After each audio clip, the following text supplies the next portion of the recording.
떠도는 여러분의 고견을 떴습니다. 오늘 떠평은요, 이재명에 관계되는 평가를 경향신문에서 묘하게 했네요. 이야, 경향신문도 이재명을 이렇게 비판할 수 있나? 그래서 떴습니다. 경향신문의 이유진 기자가 분석을 했는데요. 제목이 이재명의 입 유튜브는 설화 논란 근원지? 퀘스천 마크 붙었지만 아군일까 적군일까?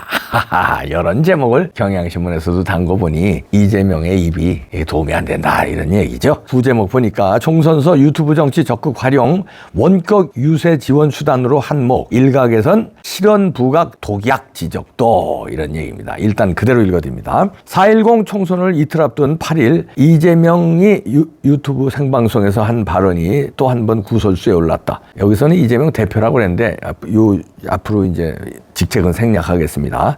이재명은 이번 총선에서 SNS인 유튜브를 주요 유세 수단으로 활용하고 있다. 일각에선 날것의 플랫폼인 유튜브가 이재명의 실언 등을 부각하며 독약으로 작용한다는 지적도 나왔다. 문제의 발언은 전날 유튜브 채널 이재명을 통해 생중계된 영상에 담겼다. 이재명은 자신의 지역구인 인천 계양을 해서 거리 인사를 마치고 차량에 탑승해 일하는 척했네라고 말한 뒤 아이고 허리야 허리 너무 아파 라고 말했다. 이 대표 이재명의 발언 배경은 알려지지 않았다. 국민의힘은 곧장 해당 발언을 문제 삼았다. 박정하 공보단장은 같은 날 논평을 내고 이런 것이 내심이다. 마음의 소리가 나온 것이라며 국민에게 선택받기 위한 절절한 호소가 이재명에게는 일하는 척이었고 선거가 끝난 후 만약 또 국회의원이 된다면 일하는 척 하겠다는 것인가 라고 지적했다. 유튜브 원격 지원 유세 중 나온 발언이 논란이 된 경우도 있다. 이재명은 지난 2일 유삼영 서울 동작을 후보 지원 유세를 하러 가는 차 안에서 나경원 후보를 향해 나 후보는 나베라는 별명으로 불릴 정도로 국가관이나 국가 정체성에 대해 의문을 제기하는 분이 많다고 말했다. 나베는 아베 신조 전 일본 총리와 나경원 후보의 이름을 섞은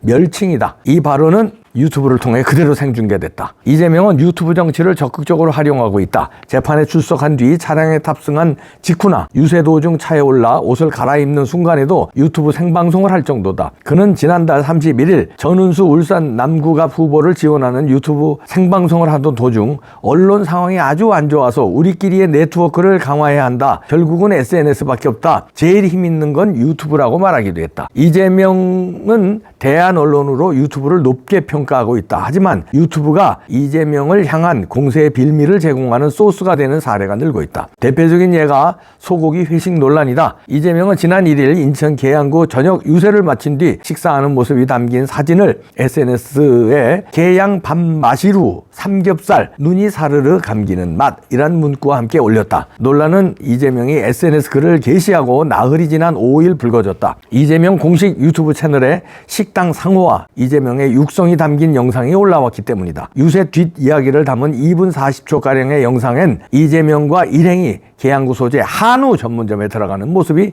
담겼다. 이재명이 소고기 좀 먹을까? 라고 묻는 등 육성 대화도 그대로 전달됐다. 이재명은 지지자 유튜브에 게시한 영상에는 이재명이 앉은 식당 테이블 위에 소고기로 추정되는 음식이 올라온 모습도 나왔다. 국민의힘은 거짓 서민 코스프레라고 공세를 폈다. 원희룡 후보는 지난 6일 자신의 SNS에 사르르 감기는 맛은 느꼈으나 소고기인지 삼겹살인지 기억이 안 난다라며 이재명을 비꼬는 듯한 글을 올렸다. 한동훈 위원장은 이날 오전 경기 광주 지원 유세에서 저희는 소고기 먹고 삼겹살 먹은 척하지 않겠다. 일하는 척이 아니라 진짜 일하고 싶다 등 이재명을 겨냥한 발언을 했다. 이렇게 경향신문 이유진 기자가 날카롭게 비판을 했네요. 박수치. 야, 경향신문 또 칭찬하기는 이것도 머리털 나고 칩니다. 머리털도 내가 지금 다 깎았지만. 요거는 뭐냐면요. 야, 경향신문도 묘한 게 있는 거야. 첫째, 이게 지금 기존 신문, 레거시 미디어이잖아요. 신문 방송의 레거시 미디어는 유튜브를 안 좋아합니다. 지네들도 할 수 없이 하지만 자기네들의 그 언론의 그 파워가 지금 유튜브에 뺏기는 지금 뉴미디어에 뺏기고 있거든요. 그러니까 그런 거에 대한 발버둥, 그 다음에 견제, 그다음에 그 질투 이런 것 때문에 경향신문뿐 아니라요. 이건 좌파 우파 신문 방송이 따로 없어요. 다 유튜브를 말하자면 이렇게 거리를 둡니다. 그러면서 유튜브를 공격해요. 왜냐하면 자기네들이 힘이 뺏겼거든. 자기네들이 그냥 다 주물렀는데 유튜브에서 이병구 같은 놈 설치지 좌파에도 또 유튜브 뭐 김어준 등등 뭐 무지하게 많잖아요. 그러니까 이게 구독자라든가 조회수 이런 거 보면 이게 자기네들보다 많거든. 그러니까 이게 질투가 나고 또 이제 불안하기도 하고 힘이 뉴미디어로 넘어가는 거 아닌가 하는. 그래서 경향신문도 지네들도 할 수 없이 유튜브는 하지만 그래도 유튜브는 못마땅한 거예요. 그래서 이제 이재명이 유튜브를 적극 활용하니까 요거에 대한 아주 말하자면 열받은 거 이런 거 아직 약간 살짝 그게 있죠. 그런데다가 이재명이 지금 유튜브에서 여러 가지 논란이 있잖아요. 그러니까 민주당 그 후보들이 지금 실제로 걱정들을 많이 한다는 거예요. 저 대표가 이거 자꾸 생방송에서 정제제에 대한 말을 쏟아내니까 이거 선거 저거 말아먹는 거 아니야 이런 불안감. 이 실제로 후보들이 막 하고 있다는 거예요. 특히 수도권에서. 그러니까 그런 거를 아는 경향신문의 이유진 기자라든가 경향신문에서는 요거를 사람들을 대변하는 이런 또 분석을 한 거죠. 그러니까 두 가지라고 저는 이제 분석을 하는데요. 유튜브에 대한 견제. 그래서 이재명이 유튜브 적극적으로 활용하는 게 못마땅한 거. 두 번째는 지금 후보자들이 이재명의 설화 유튜브에서 떠드는 게 이 적군이라는 얘기죠. 이게 독이 된다. 독약이 된다. 그래서 그런 거를 대변하는 이 분석 기사인데요. 어쨌든 경향신문에서 이재명의 유튜브는 독약이라고 판단을 했습니다. 아니 그러니까 유튜브 생방이라는 게 지가 이제 말하고 싶은 대로 나오는 거 아니에요. 그렇게 하다 보면 본전이 나온 거예요. 이거 뭐 소고기 처먹고 삼겹살이라고 사기치는 거라든지 그다음에 이거 저 일하는 척하니까 힘들다고 하는 거 이런 거 허리 아프다고 이런 거 일하는 척했네 이런 거 말고도 많이 있어요. 이게 작가가 있고 뭐 나중에 편집을 하고 이러면 이제 이런 거 드러났겠지. 근데 유튜브 생방이다 보니까 그냥 막 나오니까 나오는 대로 씹으려다 보니까 본색이 이제 나오는 거거든요. 여기에 대해서 민주당은 아주 상당히 우려를 하고 있다는 겁니다. 그리고 지금 분위기가요. 지금 여기저기서 민주당이 우세라고 한 분석이 나오는데 저는 그렇게 안 봅니다. 지금 막판 세몰이라는 이 차명진 논평에서도 잘 그렸는데 자유일보 차명진 만평에 막판 세몰이 보세요. 여기에 막판 세몰이를 하고 있는 게 누굽니까? 박은정, 그다음에 양문석, 그다음에 김준혁 이런 사람들이 막판 세몰이를 했어요. 막판에 표를 많이 깎아 먹었어요. 그렇기 때문에 지금 이런데도 이런 사람들이 이렇게